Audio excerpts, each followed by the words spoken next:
জানেন যে এই বছরের ফেব্রুয়ারিতে এই যে সমন্বয়ক নামের যে ডাকাতগুলো আছে, যে গুন্ডাগুলো আছে, কিংবা নিজেদেরকে বিপ্লবী বলে অভিহিত করেছে যে জুতা চোর, যে বদনা চোর, যে মাছ চোর, মুরগি চোর, এই চোরগুলো আছে এবং ডাকাতগুলো আছে, এবং একই সাথে সেনাবাহিনী তাদেরকে নানানভাবে, বা সেনাবাহিনীর একটা অংশ তাদেরকে যে নানানভাবে সংগঠিত করেছে, শক্তিশালী করেছে, সেটার প্রেক্ষিতে এই বছরের 5ই ফেব্রুয়ারিতে বাংলাদেশের ঐতিহাসিক 32 নম্বর তথা বঙ্গবন্ধুর যেই বাড়িটি, সেটি পুরোপুরিভাবে ভেঙে ফেলা হয়। আপনারা সেটা অবগত আছেন, এবং গত বছরের 5ই অগস্ট সেটা পুড়িয়েও দেওয়া হয়, সে ব্যাপারেও আমরা সবাই জানি। তো এই ঘটনার সাথে আমার গতকালকের যেই ভিডিওটা বা আজকে যা বলবো সেটা কিছুটা রিলেটেড, আমি বলছি সে কথা। আপনারা জানেন যে ছাত্রলীগের পেজে মাননীয় প্রধানমন্ত্রী একটি ভাষণ দেবেন। এই ভাষণ দেবেন সেদিন, অর্থাৎ 5ই ফেব্রুয়ারি রাত 9টাতে উনার ভাষণ দেওয়ার কথা। ওই ভাষণকে কেন্দ্র করে তখন ফ্রান্সের যেই আপনার রাজাকারের বাচ্চাটা আছে, রাজাকারের অ্যাপোলজিস্ট, পাকিস্তানি ঔরসজাত পিনাকি ভট্টাচার্য, সে, তারপরে হাবাদুল্লাহ, সার্জিস আলম এবং যত রকমের এই সমন্বয়ক নামক জামাত শিবিরের BCD টিম আছে, তারা ঘোষণা দেয় বঙ্গবন্ধুর 32 নম্বরের ঐতিহাসিক বাড়িটি তারা গুড়িয়ে দেবে যদি মাননীয় প্রধানমন্ত্রী ছাত্রলীগের পেজে বক্তৃতা করেন। তো মাননীয় প্রধানমন্ত্রীর শিডিউলড টাইম ছিল রাত 9টা, 8টা বাজে বা 7:30 বাজেই তাদের তোড়জোড় শুরু হয়ে যায় এবং তারা ভাঙা শুরু করে। এবং এটার মধ্যে বিএনপির ইশরাক হোসেন, সাদেক হোসেন খোকার ছেলে, মুক্তিযোদ্ধা সাদেক হোসেন খোকার ছেলে ইশরাক, সেখানে সে পুরোপুরি সাহায্য করে। পরবর্তী সময় আমরা বিভিন্নভাবে জানতে পারি, বিশেষ করে যে এই গুন্ডা বাহিনীর অন্যতম ইনকিলাব মঞ্চের হাদি সেটি সবার সামনে প্রকাশ করে দেয় যে বিএনপির এখানে ভূমিকাটা কি ছিল। তো ওই রাতে এমন একটা অবস্থা তৈরি হয়, আমরা সবাই খুবই আবেগপ্রবণ হয়ে যাই এবং এটা আমাদের সবার কাছে খুবই অবিশ্বাস্য থাকে। এটি শুধু বঙ্গবন্ধুর বাড়ি বলেই না, এটি বাংলাদেশের মুক্তিযুদ্ধ, বাংলাদেশের মুক্তি সংগ্রামের পেছনে সেই বহু আগের থেকে এই বাড়িটি স্মৃতি বিজড়িত। এটির সাথে শুধু বাংলাদেশের স্বাধীনতা এখান থেকে ঘোষণা করা, 6 দফা থেকে শুরু করে অসংখ্য আন্দোলন সংগ্রামের সূতিকাগার, এটা নস্যাৎ করবার একটা বলবো যে ভয়ঙ্কর পরিকল্পনা ছিল, যে মুক্তিযুদ্ধের সমস্ত স্মৃতি মুছে দেওয়ার পরিকল্পনা। বঙ্গবন্ধু কন্যার ভাষণ ঠেকাবার আসলে যে উদ্দেশ্য ছিল না, এটা অনেকেই বুঝতে পেরেছে, আমরা বারবার বলেছি। কিন্তু সে রাতে যখন আমরা খুবই আবেগপ্রবণ হয়ে যাই, আমার মনে আছে আমি তখন ইংল্যান্ডে তখন অনেক রাত্রে 2-3 বাজে, ভারতে সম্ভবত 6-7 বাজে, আমি মাননীয় প্রধানমন্ত্রীর সাথে যোগাযোগ করি, মাননীয় প্রধানমন্ত্রী শেখ হাসিনা। আমি অসম্ভব রকমের ইমোশনাল ছিলাম এবং আমি টু বি অনেস্ট আমি ঠিকভাবে কথা বলতে পারছিলাম না তার সাথে।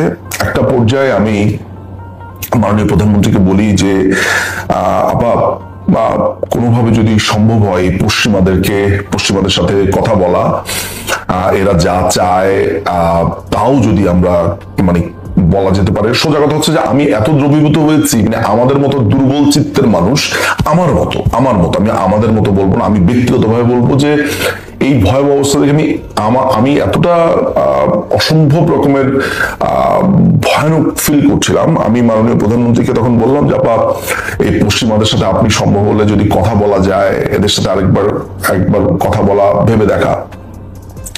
তো আমরা তো সাধারণ মানুষ, আমরা দ্রুত বিচলিত হই, দ্রুত কম্প্রোমাইজ করতেও শিখি। আমাদের দুর্বলতা, আমাদের ক্ষুদ্রতার কোনো শেষ আসলে নাই। কিন্তু আমি ভুলে গিয়েছিলাম, আমি কথা বলছিলাম বঙ্গবন্ধু কন্যা শেখ হাসিনার সাথে। যদি বঙ্গবন্ধু হয় পুরো একটি দেশ, সেই দেশের সর্বোচ্চ পাহাড় বঙ্গবন্ধু কন্যা, তার বড় কন্যা শেখ হাসিনার সাথে। আপা আমাকে তখন বললেন যে তুমি একটু ঠান্ডা হও। আমাকে তিনি ঠান্ডা হওয়ার জন্য সময় দিচ্ছিলেন কিছু সেকেন্ড।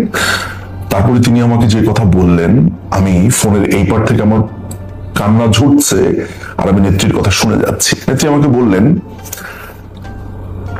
আমাকে কত দোষে অভিধা দেওয়া হয়, কত রকমের তকমা দেওয়া হয়েছে, আমি সমস্ত কিছু মাথা পেতে নেই আমি চুপচাপ শুনি, আমি শুনতেই থাকি। আমি আমার নিজের ভাষাতে বলছি আবার যে কথাগুলো। তিনি আমাকে বলেছেন যে দেখো, আমি যদি কম্প্রোমাইজ করতাম পশ্চিমা শক্তির সাথে, তাহলে আমি অনেক আগেই কম্প্রোমাইজ করতে পারতাম। তোমার কি মনে আছে যে বিবিসিতে আমি একটা সাক্ষাৎকার দিয়েছিলাম? আমি বলছি, জি আপা, আমার মনে আছে। আপনি তখন বলেছিলেন যে আমেরিকা আপনাকে উৎখাত করতে চায়, পশ্চিমারা আপনার পিছনে লেগেছে, এবং সংসদেও বলেছেন, এবং আপনি ভাষণ বক্তৃতাতে অনেকবার বলেছেন। তিনি বলেছেন যে তখন তিনি একটু মনে করিয়ে দিলেন যে তারা ওই মিজোরাম, মণিপুর, ওই অঞ্চলটাতে একটা আলাদা রাষ্ট্র বানাতে চায়, ইস্ট তিমুরের মতো। এগুলো কিন্তু তিনি ওই দিন ফোনে আমাকে বলছিলেন, এবং তিনি যেই কথাটা সর্বশেষ বললেন যে বঙ্গবন্ধু কন্যা দেশ বিক্রি করে না। প্রিয় দর্শক, বিশ্বাস করেন, আপনাদের অনেক মানুষ আছে যে মাননীয় প্রধানমন্ত্রীকে অপছন্দ করেন, দেখতে পারেন না, আবার তার এত প্রেমিকা আছে, এত, অর্থাৎ তাকে ভালোবাসে, তাকে মন থেকে, বুক থেকে ভালোবাসে, এরকম অনেক মানুষ আছে, সব মিলেই আছে। কিন্তু সমস্ত ভুল ত্রুটি আপনারা যেভাবেই বিশ্লেষণ করেন তাকে, ওই একটি সকাল বেলায়, অর্থাৎ ভারতের সকাল, ইংল্যান্ডের রাত, আমি পরিষ্কার বুঝতে পেরেছিলাম এই দেশকে তিনি বুকের গহীন থেকে ভালোবাসেন। তিনি বলেছেন যে এই বাড়িটি তো শুধু আমার নয়, বা আমাদের স্মৃতি বিজড়িত নয়, এটি তো তোমাদেরও, এই বাংলাদেশের মানুষ। যদি বাংলাদেশের মানুষ মনে করে এই বাড়িটি ভেঙে ফেলা দরকার, ভেঙে ফেলা, কিন্তু যা কিছু হবে আমি কখনো এই দেশকে কারো কাছে বিক্রি করব না। অথচ মাননীয় প্রধানমন্ত্রীর ব্যাপারে কথা উঠে তিনি ভারতের কাছে দেশ বিক্রি করে দিয়েছেন। গতকালকে বলেছি, এবং আমি চ্যালেঞ্জও করছি আজকে, যে কেউ কি কোনো এখনো পর্যন্ত অফিসিয়ালি এই অবৈধ দখলদার বাহিনী গত এক বছর এক মাস হলো কেউ কি দেখাতে পেরেছে যে ভারতের সাথে এমন কোন চুক্তি হয়েছে যেই চুক্তিকে দেশ বিক্রি বলা যেতে পারে? আমি ইন্টারেস্টিং ব্যাপার হচ্ছে যে আমি যখন এই ভিডিওটা দেই তখন আমার ইউটিউবে কমেন্ট আসে, আদানির কাছে এত বিঘা জমি, অত বিঘা জমি, এসব মূর্খ, এসব স্টুপিড। মানে এদের প্রোফাইলে গিয়ে দেখি হচ্ছে ক্লাস 8 পাস, 9 পাস, তারপর লিখে আছে ওয়ার্ক অ্যাট ফেসবুক। দেখলেই বোঝা যায় যে এগুলো হচ্ছে বস্তির পোলাপান। ওরা জানে না যে আদানির সাথে যে চুক্তি হয়েছে সেটি সুপ্রিম কোর্ট পরিষ্কার করে, এই দখলদার বাহিনী সুপ্রিম কোর্ট পরিষ্কার করে বলেছে যে আদানির সাথে বাংলাদেশের কোনো অবৈধ চুক্তি হয়নি। অথচ এই দালালের বাচ্চাগুলো, এই চামচাগুলো বারবার আমার ফেসবুকে তো কমেন্ট করতে পারে না, ইউটিউবে এসে কমেন্ট করছে, অমুক করেছে, তোমার ওদের সারা জীবনের ওই পাওয়ার এতটুকুই কমেন্টের মধ্যে, ওই কমেন্টের মধ্যেই ওই চোথা পড়ে আসবে, অমুকের বই পড়বে, তমুকের বই পড়ে আসে, এখানে চোথা ছাড়বে। কিন্তু কেউ একটা ডকুমেন্ট নিয়ে আসতে পারে না, একটা সার্টিফাইড ডকুমেন্ট, একটা নথি, একটা কন্ট্রাক্ট, একটা উদ্ধৃতি, যেখানে প্রমাণ করা যাবে যে মাননীয় প্রধানমন্ত্রী কিংবা আওয়ামী লীগ সরকার ভারতের কাছে এই দেশের সাথে এমন চুক্তি করেছে যেটা দেশ বিক্রির শামিল। অথচ আমেরিকার সাথে যে চুক্তিটা করেছে, প্রিয় দর্শক আপনারা দেখেছেন, সেই চুক্তির মধ্যে এমনও কথা আছে যে আমরা চায়না থেকে কোনো কমিউনিকেশনের দ্রব্যাদি কিনতে পারবো না। কাস্টমসে আমরা অন্য দেশের সাথে কি এক্সপোর্ট করি, কি ইম্পোর্ট করি, সেই পুরো ডাটা আমেরিকাকে দিতে হবে। আমরা যদি এগুলো গভীরভাবে ভাবি, আমাদের মনে হয় মাথা ঠিক থাকবে না। যাই হোক, এর আগের ভিডিওতে আমি বলেছি, এই ভিডিওতে আমি লম্বা করব না, মাননীয় প্রধানমন্ত্রীর কথা বলছিলাম। তো আমি যে নতুন বইটা লিখছি 5ই অগাস্টের নেপথ্যে, সেটার অংশ হিসেবে আমি অনেক মানুষের সাক্ষাৎকার নিয়েছি, গুরুত্বপূর্ণ মন্ত্রী, আমলা, গোয়েন্দা বিভাগের কর্মকর্তা, নানান ধরনের মানুষ, আর্মি অফিসার, পুলিশ অফিসার, নানান রকমের সাক্ষাৎকার নিয়েছি। তবে অত্যন্ত অত্যন্ত গুরুত্বপূর্ণ 3 জন ব্যক্তির সাক্ষাৎকার এর ভিতর আছে, মানে গুরুত্বপূর্ণেরও গুরুত্বপূর্ণ, মাননীয় প্রধানমন্ত্রী ছাড়া আর কি। তারপরে একজন ব্যক্তি আমাকে বললেন, খুব দারুণ করে আমাকে বর্ণনা করলেন, যে এই যে আপনারা দেখেন যে এই কমিউনিস্ট আন্দোলন, আনু মোহাম্মদের আন্দোলন, অমুক মোহাম্মদের আন্দোলন, বা আপনারা সমাজতন্ত্র, কমিউনিজম এগুলো বলেন, মাননীয় প্রধানমন্ত্রী শেখ হাসিনা সত্যকার অর্থে এই যে সাম্রাজ্যবাদ চিল্লায়, মাননীয় প্রধানমন্ত্রী হচ্ছে সেই মানুষটা যিনি সত্যকার অর্থে এই সাম্রাজ্যবাদ বিরোধী একজন মানুষ। এই কারণে পশ্চিমারা তার উপরে খ্যাপা। মাননীয় প্রধানমন্ত্রী কিন্তু অসম্ভব রকমের মধুর ব্যবহার করেন আমেরিকার সাথে, ভারতের সাথে, চায়নার সাথে, এমনকি পাকিস্তানের সাথেও কিন্তু মানে হয়তোবা আমাদের নানান ধরনের ব্যবসা বাণিজ্য বন্ধ ছিল, কিন্তু মাননীয় প্রধানমন্ত্রী কিন্তু কোনো শত্রুতার সম্পর্ক কারোর সাথে করেননি। কারণ বঙ্গবন্ধুর কিন্তু একটা নীতি ছিল, কারোর সাথে শত্রুতা নয়, সবার সাথে বন্ধুত্ব। তো মাননীয় প্রধানমন্ত্রী একচ্ছত্র আধিপত্য এই বাংলাদেশে হতে দেন নাই। তো এই প্রসঙ্গে ওই ভদ্রলোক আমাকে বলছিলেন যে নিজাম সাহেব, আপনি জানেন যে বঙ্গোপসাগরে 15টার মতো ব্লক আছে এই এলএনজি উত্তোলনের জন্য। প্রধানমন্ত্রী কিন্তু এককভাবে এগুলো একটা দেশকে দেয়নি, বা সবকিছু আমেরিকা পাগলের মতো হয়ে গেছিল, প্রত্যেকটা ব্লক তাদের চাই। তিনি এই ডিপসিতে দেননি। আমাদের মেইনটেনেন্সের জন্য বিভিন্ন বন্দর আমেরিকা চেয়েছিল, মাননীয় প্রধানমন্ত্রী এগুলো জাপান, এগুলো চায়না, ভারত, বা আমাদের যেহেতু সক্ষমতা অনেক ক্ষেত্রে ছিল না কন্টেইনার বা বিভিন্ন ক্ষেত্রে, তিনি কোনো দেশকে যদি দিতে হন, এমন দেশকে দিয়েছেন যেই দেশ সবচেয়ে কম বিট করেছে, কম বিটে কম খরচে তিনি করতে পারবেন সেইভাবে।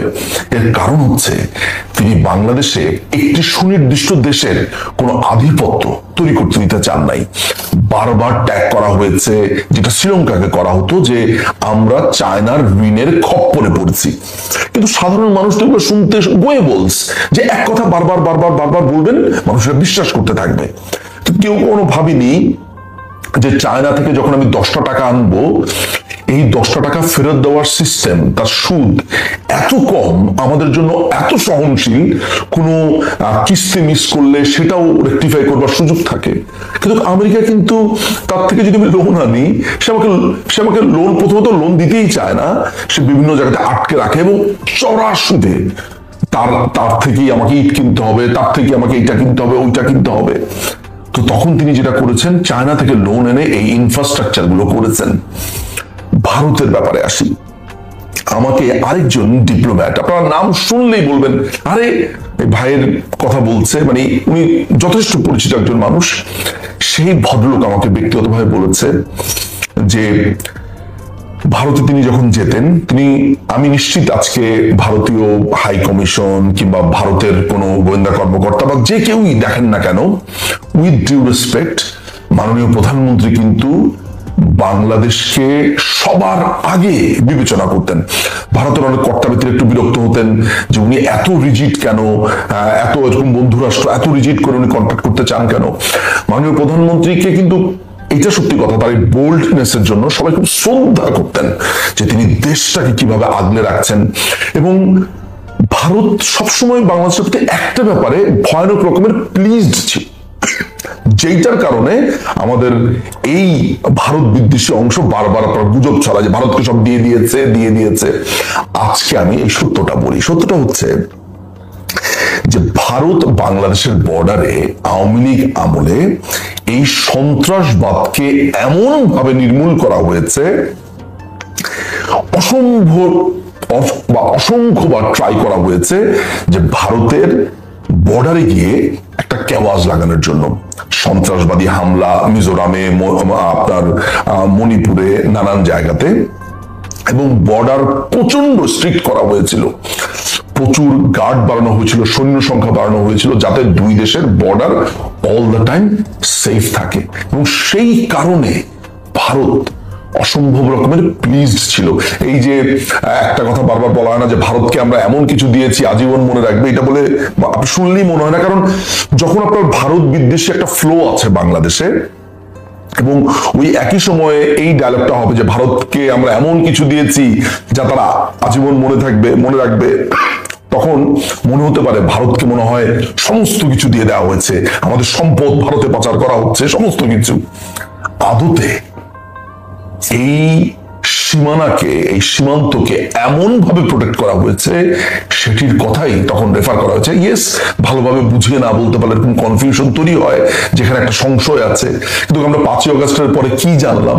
আমরা জানলাম যে এমন একটা চুক্তি ভারতের সাথে হয়েছে যে বাংলাদেশের গার্মেন্টস এর পণ্য ভারত হয়ে যায়, যাতে বাংলাদেশ প্রতি মাসে সম্ভবত প্রায় 2000 কোটি টাকা বাঁচাতে পারে। আপনি একটু চেক করে নেবেন যে এটা বছরে 4000 কোটি না মাসে 2000 কোটি নাকি বছরে 2000 কোটি, এটা একটা ব্যাপার আছে যেটা এই মুহূর্তে আমি বলতে পারছি না। তো একটা বড় টাকা সাশ্রয় হতো। এই যে বারবার আপনাকে বলা হচ্ছে ভারতকে দিয়ে দিয়েছে, এখন তো আপনার সময় এসেছে একটু রি-ইভ্যালুয়েট করার। ওকে, এখন তো মাননীয় প্রধানমন্ত্রী শেখ হাসিনা নেই, এখন তো আওয়ামী লীগ নেই, এবার বের করেন আপনার সমস্ত চুক্তি। এবার আমি একটু আরাম করে দেখি যে কি চুক্তি হয়েছে, যেটা গত 54 বছর ধরে আমাকে শুনতে হয়েছে। পানির কথা বলছে। আচ্ছা, এই তিস্তার পানি নিয়ে প্রবলেমটা কি? এটি কি সেন্ট্রাল গভর্নমেন্টের সমস্যা, নাকি এটি পশ্চিম বাংলার সাথে কোনো সমস্যা হচ্ছে? ফেডারেল সিস্টেমটা কিভাবে কাজ করে? কেন্দ্র অর্থাৎ ভারতের সেন্ট্রাল গভর্নমেন্টের কি ক্ষমতা আছে রাজ্যের উপরে এইসব পার্টিকুলার জায়গাতে প্রেসার দেওয়ার? মমতা ব্যানার্জির সাথে ডিলটা কি হচ্ছিল, কেন হচ্ছিল না?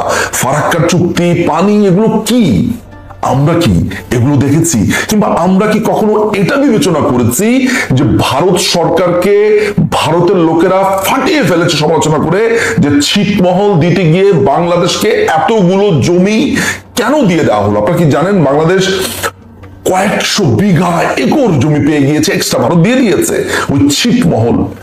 বছরের পর বছর ভারতের সাথে এই ছিটমহল নিয়ে সমস্যা ছিল সেই 47-এর পর থেকে। সেটি মাননীয় প্রধানমন্ত্রী কেউ তো অ্যাপ্রিসিয়েট করে না। সমুদ্র, আমাদের সমুদ্র সীমা, আমরা কিন্তু যদি এমনই হতো আমাদের সাথে যেটা বলে, তাহলে তো আমরা নিজেদের ভিতরে নেগোসিয়েশনই করতাম। আমরা আন্তর্জাতিক আদালতে গিয়ে ওটা সেটেল করতে গেলাম কেন ভারতের সাথে?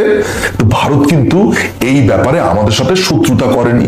আজকে যদি আমেরিকার সাথে একটা মামলা নিয়ে আমরা কোর্টে যাই, স্যাংশনের পর স্যাংশন খাবো, যে তোমার এত বড় সাহস, তুমি 200 নটিক্যাল মাইল আমার থেকে নিয়েছো বঙ্গোপসাগরের আদালতে গিয়ে, তুমি আমাকে আদালত দেখাও, এটা বলে স্যাংশন দিত। ভারত কি তা করেছে? এই সময়ে ভারত থেকে যে মরিচ আমদানি করছে, ডিম আমদানি করছে, কদিন পর পর দেখি চাল আমদানি করছে, কই হাহারি একটু দেন না? কই তখন তো গালিগালাজ করেন না? কই তখন তো বলেন না যে এখন কেন আমাদের কৃষকদের উৎপাদন করতে পারতো, ভারত থেকে এনে দেশ শেষ করে দিয়েছে? এর কারণ হচ্ছে ভারত একটা হিন্দু রাষ্ট্র। আপনার সমস্যাটা ওই হিন্দুতেই। এটা আমরা বার বলেছি যে ভারতের সাথে আর কোনো সমস্যা নেই বাঙালির, মানে বাংলাদেশের একটা অংশের। ভারত যদি আজকে মুসলিম প্রধান দেশ হতো, আপনাদের আরেক চেহারা দেখা যেত। আমি সমস্ত কিছু ছাপিয়ে আমি শুধু আপনাদের কাছে আরেকটি বার প্রশ্ন করব যে এই যে নন ডিসক্লোজার এগ্রিমেন্ট হলো আমেরিকার সাথে, what is your take, what is your opinion? এই যে ফার্মাসিউটিক্যালস, এই যে পোল্ট্রি, এই যে জাহাজ শিল্প, এই যে কমিউনিকেশন, এই যে আমার ইপিজেড এর আইন, এই যে আমার ইন্টেলেকচুয়াল প্রপার্টি আইন, এই যে আমার এগ্রিকালচার, এই যে আমার বায়োটেকনোলজি, সমস্ত কিছু যে আমেরিকার যা আইন আছে তার দেশে, সেটা আমার দেশেও বলবৎ থাকবে। সেটা নিয়ে আপনার মতামত কি? প্রশ্ন তুলেছেন কেন ভাই? তুমি আমার দেশের সমস্ত কিছু বিলিয়ে দিচ্ছ, কয় টাকা তুমি মুক্তি পাবে, কয় টাকা ট্যারিফ তোমার মাফ হবে সেই কারণে? না, সেটা করেনি। আপনি প্রশ্ন তোলেননি। আমি অবাক বিস্ময় নিয়ে শুধু দেখে যাচ্ছি যে আপনি আমেরিকার এই এনডিএ নিয়ে একটা প্রশ্ন আপনি করেননি। মাননীয় প্রধানমন্ত্রী, আপনারা জানেন যে চিলির আলেন্দেকে আমেরিকা মেরে ফেলেছে। তিনি যখন ক্ষমতায় এলেন তখন সমস্ত কিছু রাষ্ট্রীয়করণ করেছে। আপনারা জানেন যে ফিদেল ক্যাস্ট্রোর উপরে প্রায় 650 বারের কাছাকাছি হত্যা চেষ্টা করেছে। লুমুম্বা, কঙ্গোর, এরকম আপনার সুকর্ণ কত মানুষকে মেরেছে তারা, অন্তরীণ করেছে আমেরিকার এই প্ল্যানে। তারা এই মাননীয় প্রধানমন্ত্রীকে 16 বছর তিনি আমেরিকা, চায়না, ভারতকে নানান ভাবে তিনি ব্যালেন্স করে এই দেশটাকে এগিয়ে নিয়ে গেছেন।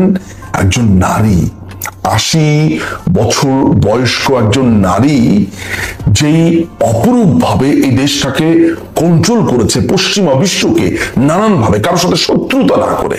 কিন্তু আমেরিকা তার শত্রুতা করেছেই, কারণ আমেরিকা এই দেশে বেইস করতে চায়।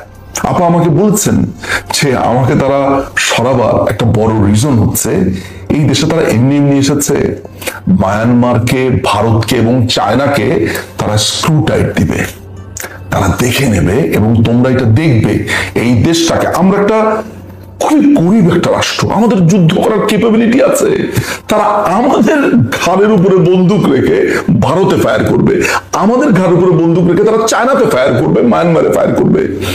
এই লোড আমি, আপনি, আমরা নিতে পারবো?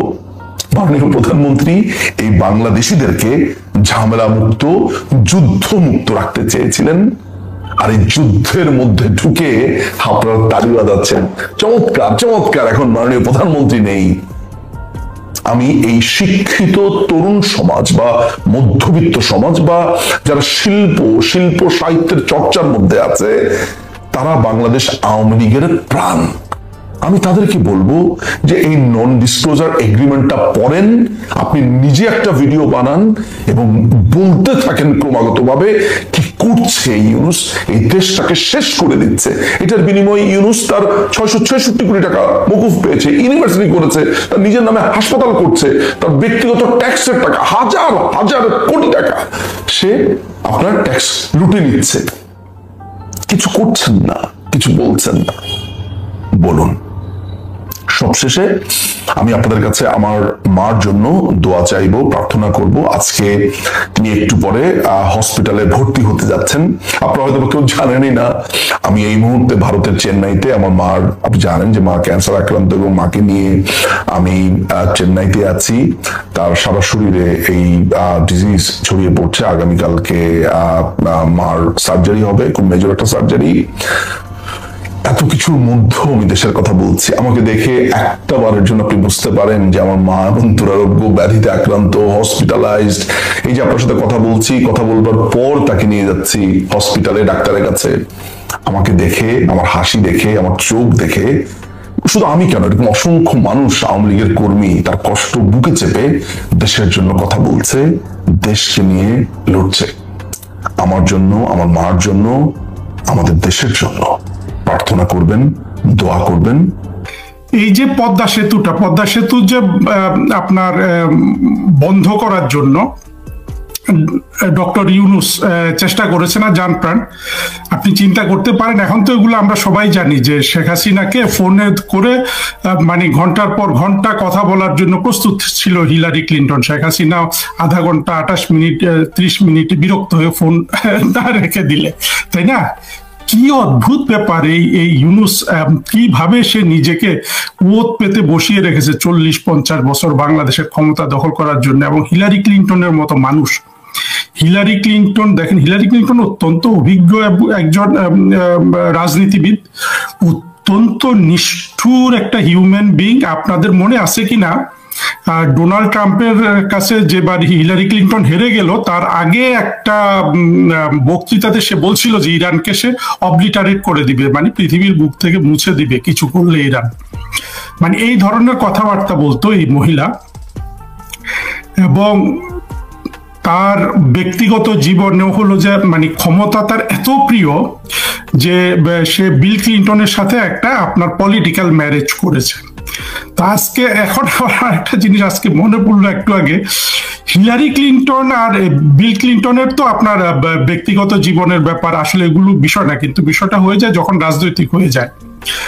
আপনারা দেখবেন পুরো যুক্তরাষ্ট্রে এটা প্রতিষ্ঠিত যে হিলারি ক্লিন্টনের যে মেয়েটা আছে, এই মেয়েটা কিন্তু বিল ক্লিন্টনের মেয়ে না, এইটা যুক্তরাষ্ট্রে প্রতিষ্ঠিত। এই মেয়েটা কার মেয়ে এই নিয়ে অনেক থিওরি আছে, আজকে আমি দেখলাম যে এই মেয়েটার সাথে আমি আমার এই এই এই এই চ্যানেলে আসলে কোনো হালকা কথা বলে আমার গুরুত্বপূর্ণ কথাগুলোকে মানে আপনার হালকা করতে চাই না, কিন্তু একটা জিনিস দেখলাম, হিলারির যে মেয়েটা আছে, একটাই তো মেয়ে ওদের, এই মেয়েটার চেহারা আপনি দেখবেন, এই মেয়েটার চেহারার সাথে ইউনুসের চেহারা কিন্তু মিল আছে, গায়ের মানে কালারের মিল নাই কিন্তু চেহারার মিল আছে। ইউনুসের একটা মেয়ে আপনার দেখবেন না, এই নিউ ইয়র্কে মদ টদ খেয়ে উলঙ্গ হয়ে ঘুরে বেড়ায়, উলঙ্গ হয়ে ঘুরে বেড়ার ব্যাপারে আমার কোনো আসলে অ্যালার্জিও নাই, সে পোশাক পরটা উলঙ্গ হলো সেটা আমার বিষয় না, কিন্তু বিষয়টা হয়ে যায় দেখেন যে বদমাস, এত বড় বদমাস বাংলাদেশের জামাত মৌলবাদীরা মানুষকে ভেস্তে দিবে, যার মেয়ে নিউ ইয়র্কে উলঙ্গ হয়ে ঘুরে বেড়ায়, যে আপনার নাসারা হয়ে গিয়েছিল খ্রিস্টান, তারপর আর মুসলমান হয়েছে এই প্রমাণ নাকি নাই, তাকে দিয়ে জঙ্গিবাদ কায়েম করাচ্ছে। নিজের মেয়ে সম্পূর্ণ স্বাধীনতা ভোগ করছে নিউ ইয়র্কে, মদ খাচ্ছে, থার্ড ক্লাস অপেরায় গান গাচ্ছে, আপনার বিভিন্ন পানশালায় গান গাচ্ছে, ঠিক আছে করুক, সেগুলো আসলে মানুষ যে যেভাবে করবে। আর বাপকে দিয়ে বাংলাদেশের মৌলবাদীরা বাংলাদেশের মানুষদেরকে ভেস্তে নিচ্ছে, এগুলো আপনারা একটু চিন্তা করে দেবেন। তবে এই যে ওই ইউনুসের ওই মেয়েটা মনিকা, এই মেয়েটার সাথে কিন্তু হিলারি ক্লিন্টনের এই মেয়েটার চেহারার মিল আছে, কিন্তু মিলটা হলো কি, শেপটা দেখবেন, ওই মেয়েটার শেপটা, আমি জিনিসটা সিরিয়াস মিল না থাকলে এখানে তুলতাম না, ওই মেয়েটার মেয়েটা যে বিল ক্লিন্টনের মেয়ে না, এটাই যুক্তরাষ্ট্রে প্রতিষ্ঠিত, আপনারা জানেন কিনা জানি না, কিন্তু এই মেয়েটার ইউনুসের মেয়ে মনিকা আর হিলারির এই মেয়েটা, এদের চেহারাটা শেপটা হলো ওভাল শেপ। আপনি যদি হিলারি ক্লিন্টনের চেহারা দেখেন, হিলারি ক্লিন্টনের মুখটা কিন্তু ফ্ল্যাট, আর বিল ক্লিন্টনেরটা তো উল্টো, কনকেভ, অর্থাৎ এই অবস্থায় মেয়েটা হচ্ছে পুরো ওভাল শেপের চেহারা নিয়ে যাও। এই মেয়ের বাপ সেই ইউনুস হোক যেই হোক, তার নিশ্চিতভাবে ওই দিক থেকে সেই চেহারার আদলটা পেয়েছে আর কি। হিলারি ইউনুস যে একটা থার্ড ক্লাস লোক, এর দ্বারা একে যে বাংলাদেশে বসালেও বাংলাদেশের মানুষ যে 2-1 বছরের মধ্যে একে পিটিয়ে বাইর করে দিবে বাংলাদেশ থেকে, এইটা বোঝার মতো বুদ্ধিমতী মেয়ে কিন্তু হিলারি। তারপরেও হিলারির কি টান ইউনুসের প্রতি, যে প্রধানমন্ত্রী শেখ হাসিনাকে মানে বারবার ফোন করে তার তার তার মানে যেসব আপনার ফাইন্যান্সিয়াল অপরাধ আছে বাংলাদেশে সেগুলো মাফ করে দেওয়ার জন্য বলে। এইখান থেকে আমার মানে এখানে আমরা কল্পনা করতে পারি যে এদের মধ্যে কোনো ধরনের মানে ইমোশনাল ইনভলভমেন্ট থাকলেও থাকতে পারে, না হলে ইউনুসের জন্য এত কিছু করা হিলারি ক্লিন্টনের, এইটার আমি আসলে আর কোনো কিন্তু মানে কজ খুঁজে পাই না। হ্যাঁ, মার্কিনীরা সার্বিকভাবে ইউনুসকে বড় করেছে, তুলেছে, তাকে যুক্তরাষ্ট্রের সব ধরনের পুরস্কার দিয়েছে, কিন্তু মূল যে ইউনুসের যে গড মাদার বা গড ফাদার, এটা তো হিলারি ক্লিন্টন, তাই না? তো যাই হোক, এই জিনিসগুলোতে আমি কোনটা সত্য কোনটা মিথ্যা সেই বিষয়ে যাচ্ছি না, কিন্তু আমার কাছে বিষয়টা খুবই অদ্ভুত লেগেছে যে হিলারি ক্লিন্টনের মেয়ে, হিলারির সাথে তার চেহারার আদলের কোনো মিল নাই। তারপরে বিল ক্লিন্টনের সাথে তো মিল থাকার কোনো কথাই নেই, যেহেতু সে বিল ক্লিন্টনের মেয়ে না, এটা মোটামুটি অনেক বিশেষজ্ঞ বের করে ফেলেছে। কিন্তু অদ্ভুতভাবে ইউনুসের সাথে চেহারার আদল, ইউনুসের যে মেয়েটা নিউ ইয়র্কে উলঙ্গ হয়ে ঘুরে বেড়ায়, সেই মেয়েটাকে দেখেও কিন্তু বাংলাদেশের জঙ্গিরা ইউনুসের মাধ্যমে, যে নাসারা, তাকে দিয়ে বাংলাদেশের জঙ্গিরা বাংলাদেশের মুসলমানদেরকে বেহেশতে নিবে, এই পদ্ধতিতে রেখে কিন্তু বাংলাদেশে তারা জঙ্গি উত্থান করে ফেললো। ইউনুস বছরের পর বছর এদের সাথে কিন্তু আপনার করেছে, ষড়যন্ত্র করেছে। তো এই যে মিলগুলো আছে, এবং ইউনুসের মতো একটা বদমাশকে হিলারি কেন এতটা জায়গা দিল, এই জিনিসটা কিন্তু আমাদের ভবিষ্যতে ভাবতে হবে এটা নিয়ে অনেক। তো যে জায়গাটা বলছিলাম, দেখেন বাংলাদেশ শেখ হাসিনার মতো একটা নেতা পেয়েছিল, ইউনুস যে পদ্মা সেতুর জন্য টাকা আটকানোর সর্বস্ব চেষ্টা করেছে, এইটা যদি অনেকে বিশ্বাস না করে, আর গত 1-1.5 বছরে ইউনুস কি পরিমাণ পিশাচ, নিজের স্বার্থের জন্য সে কি না পারে। হ্যাঁ, এই জিনিসটা যখন আমরা সবাই দেখেছি, আজকে তো আর মানে ইউনুসের একেবারে যারা গুণমুগ্ধ ছিল এতদিন, তাদেরও আর সন্দেহ থাকার কথা নয় যে ইউনুস এই কাজটা করেছে। হ্যাঁ, তারপর আরেকটা জিনিস আপনারা চিন্তা করবেন, ওই সময় আরেক বদমাস দেবপ্রিয় যে $234 যোগ করে বা পত্রিকা ঘেটে বাংলাদেশের সব 16-17 বছরের বাজেটের টাকা যোগ করে 234 বিলিয়ন বানালো না, এই বদমাস। তারপরে আরেকটা ছিল আকবর আলী খান, হ্যাঁ আকবর আলী খানই তো অর্থ সচিব ছিল, আধা বাংলাদেশের যেসব সুশীল সবসময় জঙ্গিদের সাথে স্বাধীনতা বিরোধীদের মানে প্রিয় পাত্র, মানে অবশ্য আকবর আলী খান অতটা না হলো মানে ওই টাইপেরই লোকেরা, এরা সুশীল। আকবর আলী খান, তারপরে দেবপ্রিয়, আরো কত আছে, এই লোকগুলা প্রথম আলোতে কলাম লিখেছে না বিভিন্ন পত্রিকায় যে বাংলাদেশকে মানে পদ্মা সেতু, বিশ্বব্যাংক যদি পদ্মা সেতুর অর্থায়নে না থাকে, মানে পদ্মা সেতু করাটা হলো একটা আকাশ কুসুম কল্পনা। এইভাবে ডিসহার্টেনিং, আপনার ডিমোরালাইজিং, হ্যাঁ ডিসপিরিটিং এরা কলাম লিখেছে না একটার পর একটা। ওই অবস্থায় আপনি বাংলাদেশের সাধারণ মানুষ যারা গত জুলাই আগস্টে জঙ্গিদের সাথী হয়েছেন, তারা একটু চোখ বন্ধ করে নিজেকে জিজ্ঞেস করবেন, এই আকবর আলী খান, হ্যাঁ তারপরে এই মোটা গর্দান দেবপ্রিয়, এই ধরনের লোকজন, হ্যাঁ যখন প্রথম আলোতে কলাম লেখে যে পদ্মা সেতু বিশ্ব ব্যাংকের অর্থায়ন ছাড়া নির্মাণ হলো আকাশ কুসুম কল্পনা, বাংলাদেশের কোন রাষ্ট্রপ্রধান, কোন সরকার প্রধান, হ্যাঁ বঙ্গবন্ধুর পরে সেই জিয়াউর রহমান থেকে এই ইউনূস পর্যন্ত আপনি একটু কল্পনা করে দেখেন তো, পদ্মা সেতু বানানোর জন্য, পদ্মা সেতু শেষ করার জন্য সাহস করে এগিয়ে যাবে? আপনি পাবেন কাউকে? আপনি সবাইকে আপনি সৎভাবে এই প্রশ্নটা নিজেকে করবেন। আমি এই প্রশ্নটা কেন বারবার করি জানেন? এখানে শেখ হাসিনার সাহস, শেখ হাসিনার দেশপ্রেম, হ্যাঁ তারপরে শেখ হাসিনার যে আত্মপ্রত্যয়, হ্যাঁ শেখ হাসিনার যে কনফিডেন্স, শেখ হাসিনার যে ভালো মানুষই, শেখ হাসিনার যে ভীষণ, সবগুলো আপনি এই একটা প্রশ্ন যদি আপনি নিজেকে সৎভাবে জিজ্ঞেস করেন, হ্যাঁ ঠিক আছে আপনি অনেক, এখন তো দেখছি যে অনেক কি বলে জুলাই জঙ্গিকে আওয়ামী লীগ তাদের ফেসবুকে ইউটিউবে প্রচার করছে। যাই হোক, আমি এটার সাথে একমত না। আবার এক আওয়ামী লীগ নেতা আমাকে বুঝাইলো, তো আমি বুঝেও হয় কি নেতাদের সাথে তর্ক করে লাভ নাই।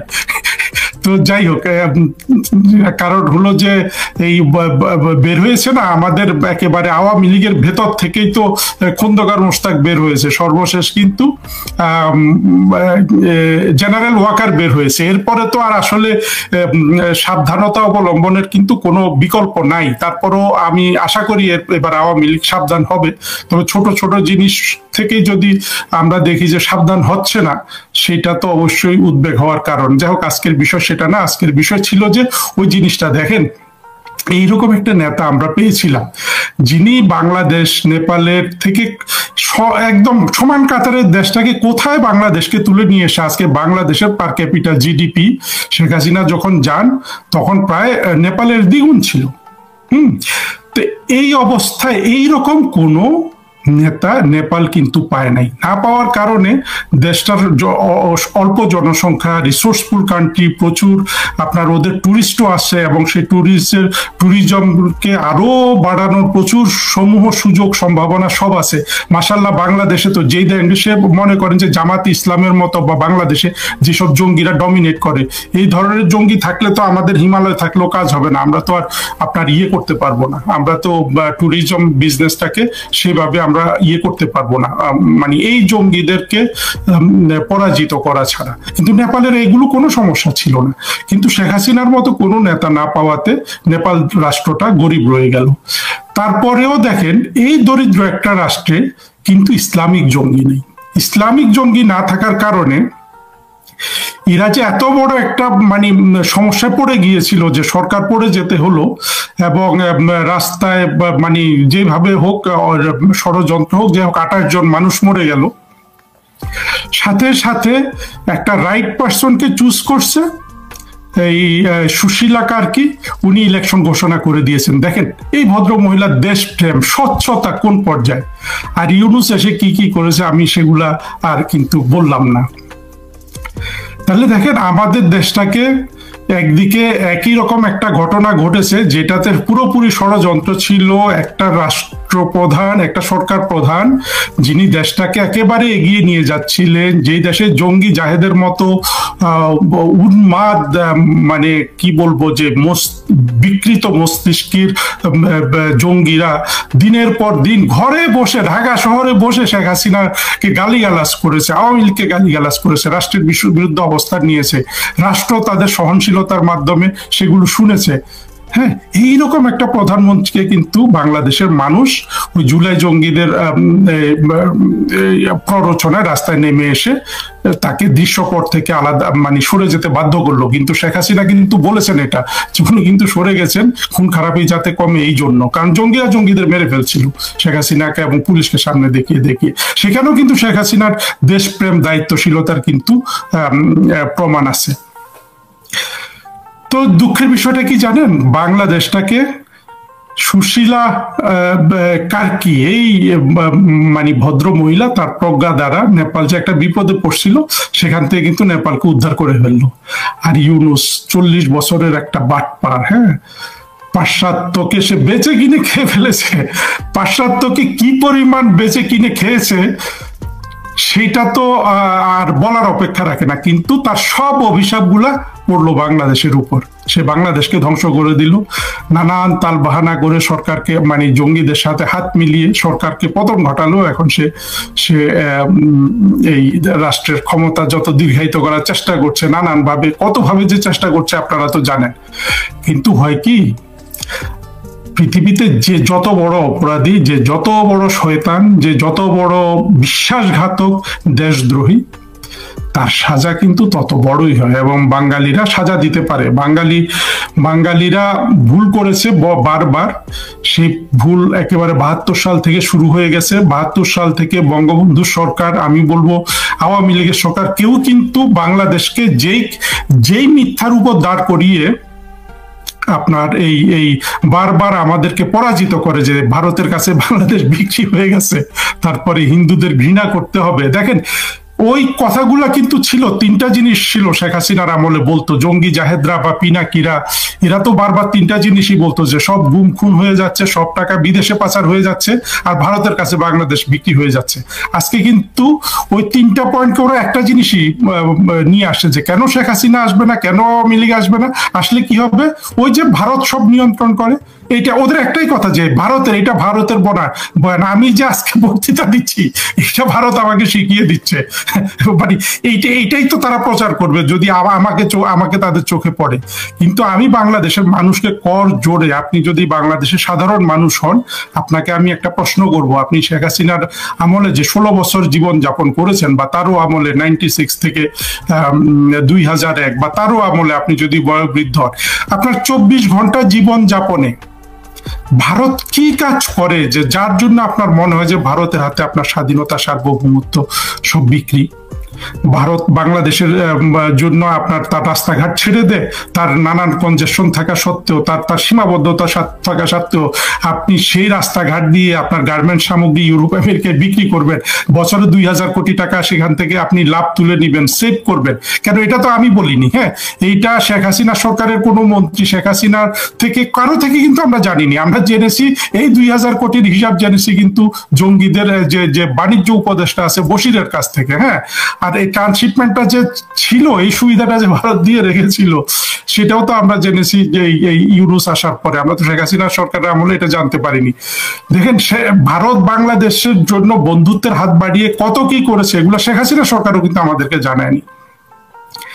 কিন্তু তারপরও জঙ্গিরা এই জিনিসটাকে, যেখানে ভারতের ভারত ছাড়া কিন্তু জঙ্গিদেরও চলে না, যেই জঙ্গিরা দেখেন মিথ্যা কথা বলে মুসলমানদের কিন্তু আপনার ইয়েতে নিতে চায়, বেহেশতে নিতে চায়, তারা কিন্তু ওই গানটা গায়। ধরেন এই যে জঙ্গি যেগুলো আছে না, আপনার আজহারি দেখবেন, সেও কিন্তু ওই গানটা সে কথাটা নিজের, কিন্তু সুরটা নকল করে সে কিন্তু বলিউডের মুভি থেকে, হ্যাঁ, তাদের হিন্দি গান থেকে। এই অদ্ভুত বাংলাদেশের মানুষের ভারত ঘৃণা। আমাদের এই জিনিসটা, আমি আপনাদের কথাগুলো আমার যে জায়গায় আমি সব কথাতে আসবো, দেখেন বাংলাদেশ ধ্বংস হয়েছে কতগুলো মিথ্যা অপপ্রচারে।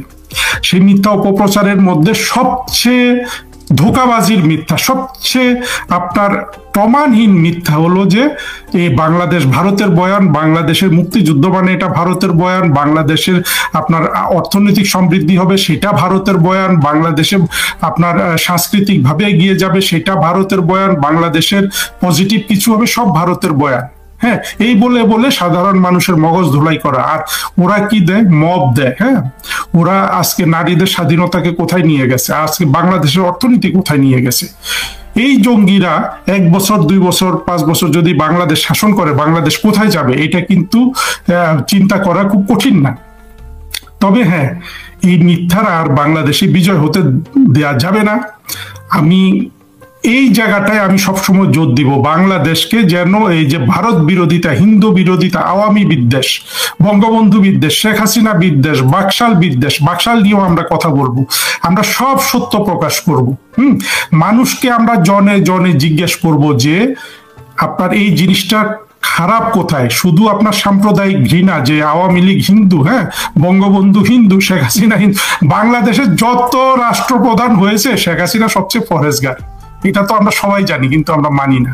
হ্যাঁ, তারপরে এটা ভারতের, এটা ভারতের এই জঙ্গি জাহেদ দেখেন, আজকে সকালে একটা ভিডিও তৈরি করেছি, দেখেছেন না? জঙ্গি জাহেদ বলেছিল শেখ হাসিনাকে দিল্লি দাসী। কি কুৎসিত, কি নিম্নমানের এবং নিম্ন পর্যায়ের কথাবার্তা এই এই এই এই জঙ্গিগুলা বলতো। আজকে সেই জঙ্গিকে আরেক জঙ্গি নাস্তিক আখ্যা দিয়ে মেরে ফেলবে, এটা মোটামুটি মেরে তো ফেলবে। আমি তো সবাইকে মানে আগেই বলেছি যে যত ধরনের অপরাধী 24-এর আপনার এই ইয়েতে গেছে, একজনকেও কিন্তু বাঁচতে দিবে না। আমাদেরকে শুধু মিথ্যা দিয়ে দিয়ে এই এই এই মিথ্যাবাদীগুলা বাংলাদেশকে মধ্যযুগে নিয়ে যাওয়ার জন্য, বাংলাদেশের যে একটা সমৃদ্ধির দিকে এগিয়ে যাচ্ছিল সেটাকে পিছিয়ে নেওয়ার জন্য। শুধু কি তাদের মানে তারা কেন এটা করে? এটা কিন্তু করে মৌলবাদীরা, কিন্তু তাদের মূল আকাঙ্ক্ষাটা আপনাদের বুঝতে হবে। মূল আকাঙ্ক্ষা হলো যে সে মরে যেতে চায়। সে এই প্রক্রিয়ার মধ্যে পুলিশ যদি তাকে মেরে ফেলে, শেখ হাসিনা সরকার যদি তাকে যুদ্ধাপরাধের দায়ে যদি ঝুলিয়ে দেয়, বা কোনোভাবে সে যদি 50-60-100 নিরীহ মানুষ মেরে ফেলে, সে যদি মরে যায়, সে ভাবে যে এইটাই তার চূড়ান্ত মুক্তি হয়ে গেল। আপনি দেখবেন জঙ্গি ফুয়াদ কত রকম হাত পা নাচাচ্ছে ঢাকা শহরে, শুধু তাকে কেউ যেন মেরে ফেলে না কেন, মেরে ফেললে সে যেন ওই সাথে সাথে বেহেশতে চলে যেতে পারে। আজকে আমার একটা ভিডিওতে এসে এক ভাই কমেন্ট করলো যে শুধু জঙ্গি ফুয়াদ যদি উন্মুক্ত থাকে, বাংলাদেশে 1 টাকা বিদেশি বিনিয়োগ হবে না। আমি এই মন্তব্যটা করেছেন, আমি আপনাকে আন্তরিকভাবে ধন্যবাদ জানাই। আমাদের মধ্যে দেখেন এমন প্রজ্ঞাবান মানুষ আছে কিন্তু, যিনি ইউটিউবে ছোট একটা কমেন্ট কিন্তু অত্যন্ত মূল্যবান এবং সত্য কমেন্ট করেছে। এতে কোনো সন্দেহ নাই যে এই জঙ্গি ফুয়াদ যদি ঢাকা শহরে ছাড়া থাকে, বাংলাদেশে আর কিছু করা লাগবে না। বাংলাদেশে কোনোদিন 1 টাকার বিদেশি বিনিয়োগ আসবে না, যদি না সেটা কোনো তেলের গর্ত হয় বা গ্যাসের গর্ত হয়, যেখান থেকে সরাসরি এটা বিক্রি করে ওটা টাকা তুলে নিয়ে যেতে পারে। এছাড়া শিল্প কলকারখানা করা, কোনো আপনার সাস্টেইনেবল বা কোনো ধরনের টেকসই কোনো খাতে হ্যাঁ বিনিয়োগ বিদেশিরা করবে না। আপনারা দরিদ্র হতেই থাকবেন। তবে আমরাও দরিদ্র হতে চাই না। বাংলাদেশ যতটুকু গর্তে পড়েছে, ইউনূস যতটা ধ্বংস করেছে, জঙ্গিরা যতটা ধ্বংস করেছে, আমরা সেখানে থেকে তাড়াতাড়ি আমরা নিয়ে আসতে পারি চাই। সে যে সুশীলা কার্কি, উনি প্রজ্ঞাবান, উনি নেপালকে বিপদ থেকে রক্ষা করেছেন। ইউনূস আমাদেরকে ধ্বংস করেছে একই জায়গায়, কিন্তু আমাদের তো আরো প্রজ্ঞাবান শাসক রয়ে গেছে, যিনি প্রমাণ করেছেন বাংলাদেশকে তিনি বিশ্বের দরবারে অর্থনৈতিকভাবে মর্যাদার জায়গায় এবং নানানভাবে আপনার সব জায়গায় একটা রোল মডেল প্রতিষ্ঠিত করতে পারেন। তিনি কিন্তু জননেত্রী শেখ হাসিনা। হ্যাঁ, এই জননেত্রী শেখ হাসিনার হাত ধরেই